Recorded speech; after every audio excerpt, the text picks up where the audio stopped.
Hello बच्चों, तो आज जो हमारे पास सवाल है वो दिया गया है कि चित्र 1.185 में 10 सेंटीमीटर भुजा के किसी वर्ग के केंद्र से ठीक 5 सेंटीमीटर की ऊंचाई पर कोई प्लस 10 माइक्रोकूलम आवेश रखा गया। ठीक है, इस वर्ग से गुजरने वाले विद्युत फ्लक्सों का परिमाण क्या होगा। ठीक है, हमें सवाल के संकेत क्या है, वर्ग को 10 सेंटीमीटर किनारे का किसी घन का एक फलक मानिए। ठीक है, तो हमें क्या निकालना है, देखो हमें विद्युत फ्लक्स निकालना है। विद्युत फ्लक्स के कितने फॉर्मूले होते हैं, दो होते हैं। हाँ, तो गॉस के नियम से हम क्या लिखेंगे, गॉस का नियम कहता क्या है, ये देखो, इसके अनुसार किसी बंद पृष्ठ से गुजरने वाला विद्युत फ्लक्स उस पृष्ठ द्वारा परिबद्ध कुल नेट आवेश का 1/ε0 गुना होता है। ठीक है, तो अब समझो हमारे पास फॉर्मूला क्या, फाई कुल बराबर क्यू अपॉन एप्सिलॉन। तो देखो ये क्या है कि कुल आवेश का मतलब क्या होगा, घन के सभी फलकों से गुजरने वाला फ्लक्स होगा। मतलब यहाँ पे ये जो फॉर्मूला लिखा गया है वो एक फलक के लिए नहीं लिखा गया, वो क्या है, सभी फलकों के लिए। तो देखो हमारे पास क्या एक घन है, ठीक है, इसकी क्या सभी भुजा कितनी है, 10 सेंटीमीटर। अब इसके केंद्र से 5 सेंटीमीटर की दूरी पर क्या है, एक क्यू रखा गया है। अब यहाँ से जो फ्लक्स निकलेंगे चारों तरफ निकलेंगे, हाँ हर तरफ निकलेगा।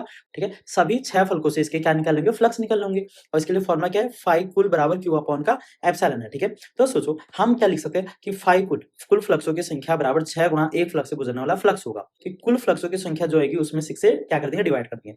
तो हम इसे क्या लिखेंगे, 1/6 गुणा फ्लक्सों की कुल संख्या, वैल्यू रखेंगे। तो 1/6 गुणा 10 की घात 1 गुणा 10 की घात -6 बट्टे में 8.85 गुणा 10 की घात कितना, -12 आएगा। हाँ, और इसे सॉल्व करेंगे तो ऊपर आ जाएगा हमारे पास 10 की घात 1 माइनस का 6 प्लस का 12/6 गुणा 8.85 आएगा। ठीक है, ऊपर घातों को सॉल्व करेंगे तो 1 गुणा 10 की घात कितना आएगा, 7, और बट्टे में कितना आ जाएगा, इसको 6 गुणा 8.85 को गुणा करेंगे तो 53.10 आ जाएगा। ठीक है, अब इस 53.10 से अगर हम 1 में भाग देते हैं तो हमें मिलेगा 0.0188 गुणा 10 की घात कितना, 7 मिलेगा। अब अगर हम इसको एडजस्ट करते हैं, एडजस्ट करना मतलब पॉइंट को खसकाते हैं, तो क्या आएगा हमारे पास 1.88 गुणा 10 की घात 5। हाँ, यही क्या हो जाएगा, हमारे एक फ्लक्स से गुजरने वाला कुल फ्लक्सों की संख्या हो जाएगी। अगर ये सवाल समझ में आया तो आपको क्या करना है, एक होमवर्क है आपका, कि क्या है होमवर्क, देखिए प्लस 14 माइक्रोकूलम का आवेश कि एक आवेश एक अर्धगोले के केंद्र पर स्थित है। ठीक है, तो उस अर्धगोले से गुजरने वाले फ्लक्सों की संख्या ज्ञात कीजिए। ठीक है, ये आपका होमवर्क है और आप चाहो तो इसका एक स्क्रीनशॉट ले सकते हो।